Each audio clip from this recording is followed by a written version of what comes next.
Mike, it's baseball time. I can't believe it's here now. It's here, baby. It's time for us to do our preview. I got to get my hat on here. I didn't bring a Phillies hat along, but I did bring a Padres. Went old school here. It's got the 1984 flag on it. Very nice. It does. And it's color coordinated. Carmelo Martinez and Kennedy and Steve Garvey at first. Ladies and gentlemen. Nettles at third. Sweating the details. That's what we call this. Starkey, sweating the details. Very impressive. We're talking baseball. Let's do a little thing with the Phillies here, Mike. Worst case, best case scenario with these guys, they've been on such a roll lately. I keep waiting for the sky to fall and not to work out well. That's why I'm going to throw a worst case scenario out here. How do you see envisioning if it goes well for the Phillies? We'll start with that one.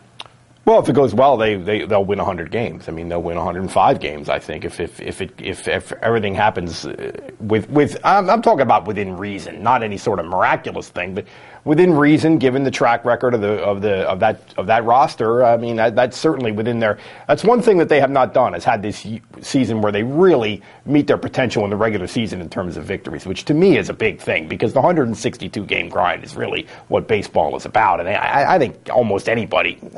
That's a slight overstatement, but it's not hard for an inferior team to win a short series in baseball. But the 162 game grind is what impresses me, and so I mean that's within their reach. I don't think it's going to happen, but it's within their reach if we're talking again about, in your words, best case scenario. Best case scenario for me, they're going to challenge Seattle Mariners, what Seattle did back around 2000, 2001. Oh my goodness. 2001. They're going for 115 wins. Gillick was a part of that. Pat Gillick. He's still been a fixture down there spring training this year. There's Hawaiian shirts.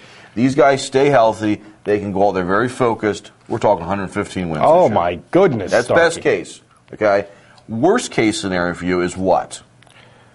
I think 75 wins would be about as bad as they could possibly do, barring some completely ridiculous disaster that you can't even imagine. I think people don't understand how nebulous this is. I mean, if you have pitchers get hurt, and pitchers get hurt constantly. Pitchers are like thoroughbred horses. I mean, if you have pitchers get hurt, the whole thing could blow up. I guarantee you that there will be somebody play a factor, somebody will have impact in the Phillies season that none of us have heard of yet. I promise you that will happen. Baseball is way more nebulous than people realize. Yeah, we never thought Pedro Martinez was going to be part of the fold at the beginning of last season.